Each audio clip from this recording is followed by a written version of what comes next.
एक बार की बात है। एक आदमी बहुत परेशान और दुखी था। उसका दिल भारी था और मन में कई सवाल थे। उसे जीवन के सभी पहलुओं में निराशा ही नजर आ रही थी। उसने सोचा, क्या कोई तरीका है जिससे मैं शांति पा सकता हूँ। वह भटकते हुए एक जंगल में पहुंचा, जहां एक बड़ा पेड़ था और उसके नीचे बैठे थे भगवान गौतम बुद्ध ध्यान में लीन। आदमी ने देखा कि बुद्ध पूरी शांति में बैठे थे।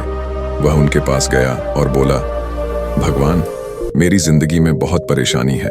मुझे कोई समाधान नहीं दिखता। कृपया मुझे बताइए, क्या है इसका हल। बुद्ध ने उसकी बातों को ध्यान से सुना और धीरे से बोले, शांति पाने के लिए तुम्हें सबसे पहले अपने मन की स्थिति को समझना होगा।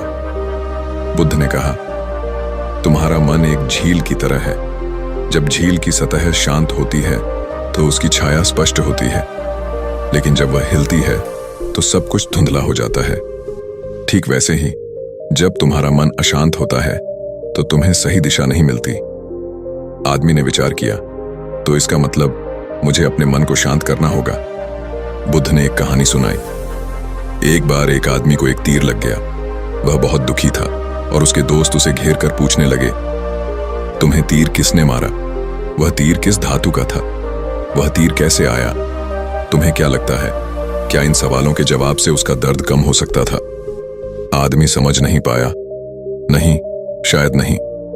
बुद्ध मुस्कुराए और बोले, सही, तुम्हें जो सबसे जरूरी करना है वह है तीर को निकालना और इलाज करना।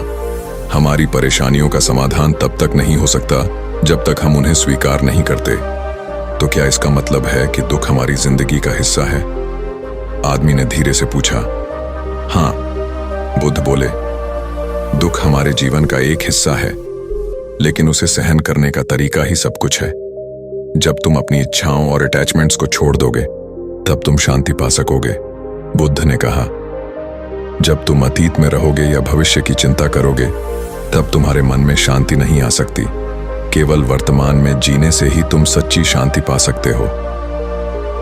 आदमी ने मन में सोचा, तो क्या मैं अपने डर और चिंता को छोड़ दूं और बस इस पल में जीने की कोशिश करूं? बुद्ध ने हाँ में सिर हिलाया। समझ गए? बुद्ध ने ध्यान की विधि समझाई। जब तुम सांस लो तो पूरी तरह से अपनी सांस पर ध्यान केंद्रित करो।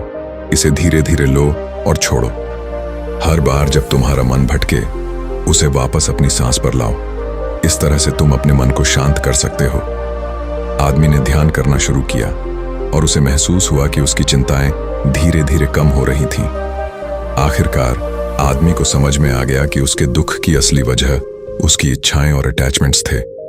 उसने महसूस किया कि जब उसने इन सब को छोड़ दिया तो शांति और समाधान उसकी आत्मा में पहले से ही मौजूद था। आपकी शिक्षा ने मेरी आंखें खोल दी, आदमी ने बुद्ध से कहा। अब मैं जानता हूं कि शांति मेरे भीतर ही है। आदमी ने बुद्ध को प्रणाम किया और मुस्कुराता हुआ वहां से चला गया। उसके मन में अब शांति थी। आकाश साफ था और उसकी आत्मा हल्की महसूस हो रही थी। उसने जाना कि शांति किसी बाहरी चीज में नहीं है, बल्कि यह उसके भीतर ही है। ध्यान रखो, बुद्ध ने कहा, शांति तुम्हारे भीतर ही है, बस उसे पहचानने की जरूरत है। शांति हमारी भीतर की यात्रा है। जब हम अपने भीतर के द्वार को खोलते हैं तब हम सच्ची शांति को पाते हैं।